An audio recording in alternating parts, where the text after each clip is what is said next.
A palavra de Deus ela é viva, perfeita e eficaz. No registro bíblico de hoje nós vamos refletir um pouquinho sobre a parábola da porta estreita, fazer menção à parábola da estrada estreita e do caminho largo de Mateus também. Então, a passagem que eu vou refletir, que eu vou ler para vocês, é Lucas 13, do 22 ao 30, então Lucas capítulo 13, versos do 22 ao 30. Essa é a parábola da porta estreita, porém eu vou ler apenas os versos 24 e 25. Então a parábola está em Lucas 13, do versículo 22 ao versículo 30, porém eu só vou ler os versículos 24 e 25. Esforcem-se para entrar pela porta estreita, porque eu digo a vocês que muitos tentarão entrar e não conseguirão. Quando o dono da casa se levantar e fechar a porta, vocês ficarão do lado de fora, batendo e pedindo: Senhor, abre-nos a porta. Ele, porém, responderá: não os conheço, nem sei de onde vocês são. Então, essa passagem está deixando claro e evidente que não são todos os que vão ser salvos, mesmo todos tendo a disponibilidade de entrar pela porta do reino dos céus. Claro e evidente, tanto é que o Senhor aqui é a menção para Deus, e ele vai falar que não conhece, tá? Num sentido de vocês nunca tiveram intimidade comigo, nunca se aproximaram, então vocês querem entrar para minha casa?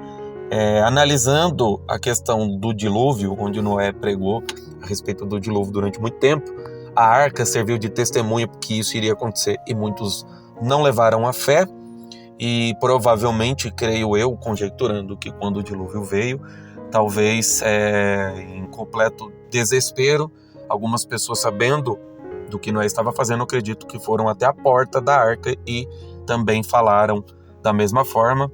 Vou fazer menção aqui também para Mateus capítulo 7, versos 13 e 14, que essa passagem também está lá. Marcos, Mateus e Lucas são evangelhos sinóticos, então fatos são mencionados, não da mesma forma, mas os mesmos fatos são mencionados nesses evangelhos. E Mateus 7, versos 13 e 14, entrem pela porta estreita, pois larga é a porta e amplo é o caminho que leva à perdição, e são muitos os que entram por ela.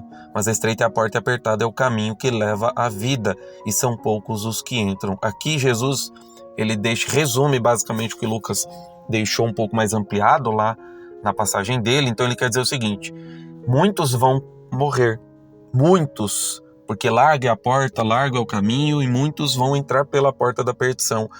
O caminho é estreito e poucos vão entrar pelo caminho que leva à vida eterna, ou seja, na crença que realmente você vai ser salvo, tá? Nós temos bilhões e bilhões de cristãos pelo mundo, mas aqui está deixando claro, lógico, quanto é pouco e quanto é muito, nós não vamos ter ideia.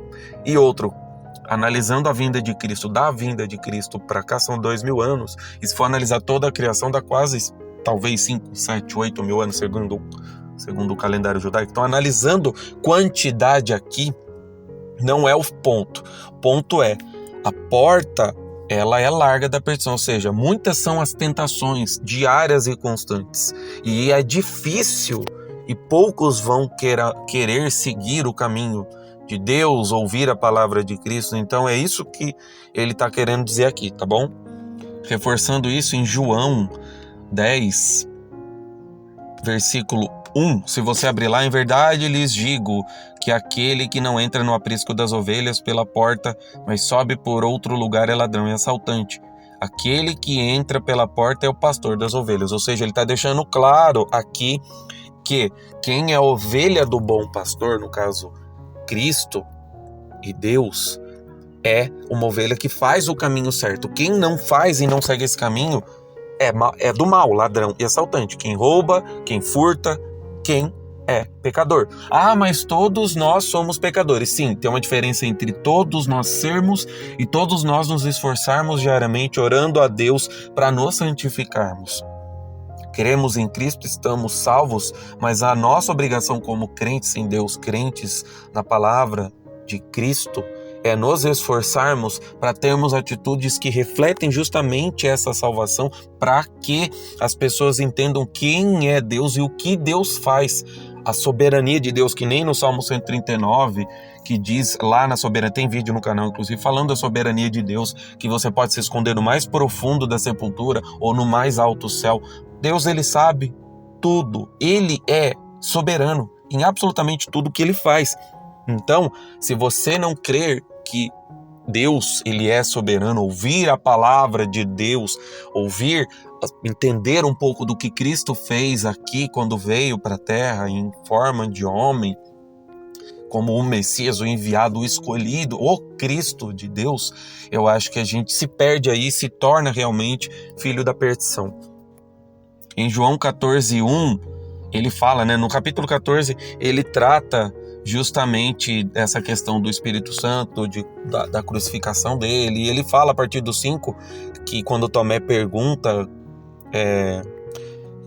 para onde ele vai, como que a gente vai seguir o caminho, e Jesus responde que eu sou o caminho, a verdade e a vida. Talvez um dos versículos mais conhecidos, se não da Bíblia, mas pelo menos do Novo Testamento.